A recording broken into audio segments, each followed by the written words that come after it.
မင်္ဂလာပါကျွန်တော်ရဲ့ကောင်းမြတ်သူ channel ကနေကြိုဆိုပါရစေကျွန်တော်ဒီနေ့ပြပြမှာတော့ Facebook မှာအသစ်ပါဝင်လာတဲ့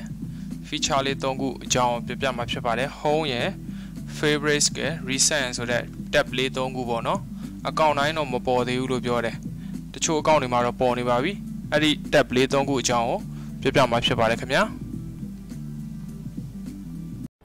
ဗီဒီယိုကိုကြိုက်နေတဲ့ရင် like နှိပ်ပေးပါကျွန်တော်ရဲ့ channel ကို subscribe လုပ်ရသေးရင် subscribe button လေးကိုတစ်ချက်နှိပ်ပေးပါနောက်အသစ်တင်တိုင်းသိရအောင်ဘေးနားက notification bell လေးကိုနှိပ်ပြီးတော့ all ကိုနှိပ်ပေးပါခင်ဗျာ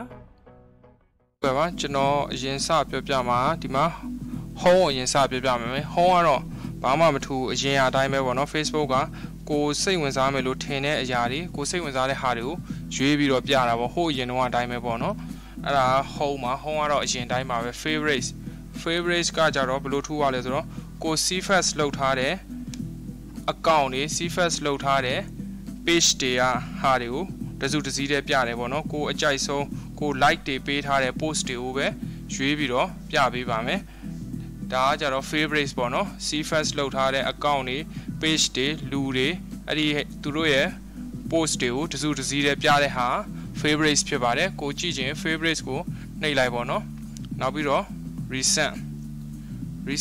ကြတော့ကိုအကောင့်ထဲကလူတွေနောက်ဆုံးတင်ထားတဲ့ post တွေကို friend တွေပေါ့နော်နောက်ဆုံးတင်ထားတဲ့ post တွေနောက်ပြီးတော့ကို like နှိပ်ထားတဲ့ page တွေမှာနောက်ဆုံးတင်ထားတဲ့ post တွေကိုပြပေးတယ်ပေါ့နော်နောက်ပြီးတော့ကို Facebook မှာအဲ့လိုမျိုးနောက်ဆုံးဖြစ်ပျက်နေတဲ့အကြောင်းအရာတွေကိုဒီ recent မှာပြပေးတယ်ကွာအချိန်ခဏလေးပဲရလို့ Facebook လေးပါလေးပို့မယ်ဆိုရင် recent လေးကိုနှိပ်ပြီးတော့ကြည့်လိုက်ပေါ့နော်နောက်ဆုံးဖြစ်ပျက်နေတဲ့အကြောင်းအရာတွေသိရမယ်ကိုအကောင့်ထဲကလူတွေနောက်ဆုံးတင်ထားတဲ့ post တွေကို like နှိပ်ထားတဲ့ page တွေ group တွေရဲ့နောက်ဆုံးတင်ထားတဲ့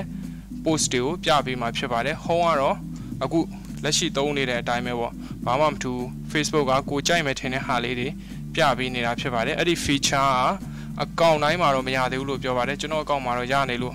ဒါလေးကိုပြပြခြင်းဖြစ်ပါတယ်ကျေးဇူးတင်ပါတယ်ခင်ဗျာ